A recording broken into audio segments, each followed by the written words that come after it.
আসসালামু আলাইকুম রহমতুল্লাহি বারকাতুহু। প্রিয় ভিউয়ার্স, আমি সেলিম রেজা আবারও আপনাদের সামনে আরেকটি নতুন ভিডিও নিয়ে উপস্থিত হইলাম। আপনারা দেখতে পাচ্ছেন যে এটি একটি মরিচ ক্ষেত। এই মরিচ ক্ষেত নিয়ে ভিডিও করছিলাম ইতিপূর্বে। তো আজকে আবার এই মরিচ ক্ষেতগুলো অনেক বড় হয়ে গেছে এবং ফুল সহ ফল এসেছে। তো এই মরিচ ক্ষেতগুলো কী পরিমাণ ফুল এবং ফল এসেছে সেটা আপনাদেরকে আমি আজকে সুন্দরভাবে দেখানোর চেষ্টা করব।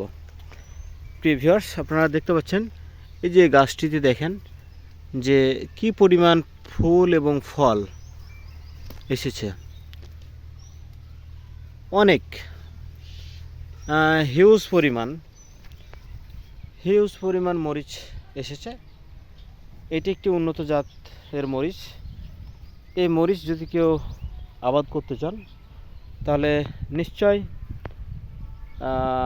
আপনারা লাভবান হবেন, এটি কোনো সন্দেহ নেই। দেখেন কি অসাধারণ মরিচ এসেছে, প্রচুর হিউজ পরিমাণ। প্রতিটি ফুল থেকে ফল ধরেছে, যেটি আপনারা দেখতে পাচ্ছেন। তো প্রিয় কৃষক ভাইরা, মরিচ একটি লাভজনক ফসল।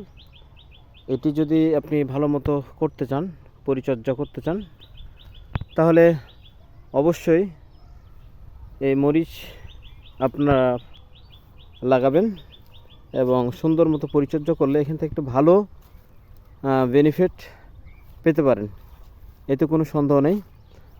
তো আমাদের এই কৃষক, এই জমির কৃষক মোহাম্মদ আব্দুল সালেক আমাদের সামনে উপস্থিত রয়েছে। তো মরিচ যে কতটা লাভজনক ফসল, আমরা এখন তার কাছ থেকে একটি সাক্ষাৎকার নিব ছোট্ট আকারে। হ্যাঁ, আসসালামু আলাইকুম। ওয়ালাইকুম সালাম। কি খবর ভাইয়া? ভালো? ভালো, আলহামদুলিল্লাহ। তো এটা তো মনে হচ্ছে কি যে আপনার মরিচ ক্ষেত, তাই না? জি। তো এই মরিচ ক্ষেত আসলে এটি কেমন লাভজনক ফসল একটা? এটা লাগাইছি, এখন লাভ হয় ভালো মনে করে যে ভালো হবে, এই জন্য লাগাইছি। এখন এখানে কতটুকু জমিতে মরিচ লাগা হয়েছে, কয় শতাংশে? ধরেন 16 শতক। 16 শতাংশ। আচ্ছা, 16 শতাংশ, প্রায় 10 কাঠা আনুমানিক। জি। আচ্ছা, তো এখান থেকে যদি মোটামুটি একটা ভালো ফলন হয়, সেক্ষেত্রে এই মরিচ থেকে কত টাকা পেতে পারেন আনুমানিক? ভালো হলে 60-70। 60-70 হাজার টাকা পাওয়া যাবে। হুম, সম্ভব? সম্ভব। এই মরিচটা কি যে যখন পাকবে তখন উত্তোলন করে শুকানো হয়, শুকার পরে কি তারপর রেখে দিয়ে বিক্রি করবেন নাকি? বাজার দাম থাকলে তখনই বিক্রি করে দেবো, না হলে রাখা বিক্রি করব। ও আচ্ছা আচ্ছা। তো যাক, একটা পর্যায়ে যে কোনো সময় বিক্রি করলে মোটামুটি 50 থেকে 60-70 হাজার এরকম পাওয়া যেতে পারে। হুম। হ্যাঁ। তো আপনার মরিচের জাতটা কি একটু বলবেন? এটা সিটি মরিচ। সিটি। হুম।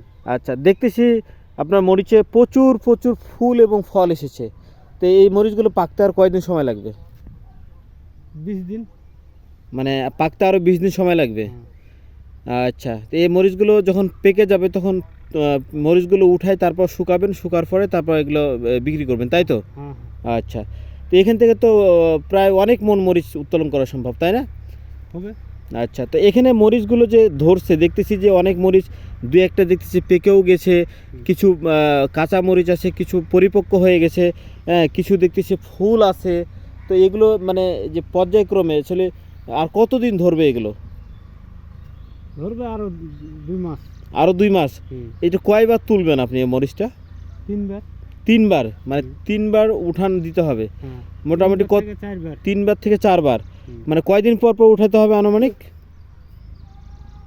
তখন দেরি হবে না, কিছু তুলা শেষ হবে ফের হয়ে যাবে। মানে 5 দিন, 7 দিন, 10 দিন এরকম হ্যাঁ, পর পর? পর। আচ্ছা আচ্ছা। তো প্রিয় ভিউয়ার্স, আপনারা শুনলেন এই জমির যে কৃষক যে এই ক্ষেতটা লাগিয়েছে মরিচের, বাম্পার একটা ফলন আশা করতেছে সে, এবং সে আশা করতেছে এখান থেকে 60-70 হাজার টাকার মরিচ সে বিক্রি করতে পারবে নিঃসন্দেহে। আমার মনে হয় কি যে সে পারবে, বিকজ দেখতেছি যে গাছ খুব সুন্দর রয়েছে আলহামদুলিল্লাহ, এবং প্রচুর ফুল ফল রয়েছে বর্তমানে। তো প্রিয় ভিউয়ার্স, আপনারা যারা খুব অল্প জমিতে এবং অল্প খরচে মরিচ চাষ করতে চান, তারা এই সিটি জাতের মরিচটা আপনারা চাষ করতে পারবেন, আশা করি অধিক লাভবান হবে। আচ্ছা, আরেকটা কথা বলেন তো, যে এই যে মরিচ এখানে খরচ কেমন, মানে পার বিঘাতে কত খরচ এই মরিচ আবাদ করতে গেলে? 1 বিঘা মরিচ যদি কেউ আবাদ করে তাহলে তার সর্বসকলে খরচ কত হবে? হবে 15,000। 15,000।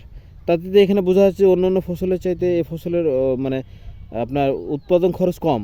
হ্যাঁ। আচ্ছা, তো সে বললো যে মোটামুটি 15,000 টাকা খরচ হবে 1 বিঘা জমিতে।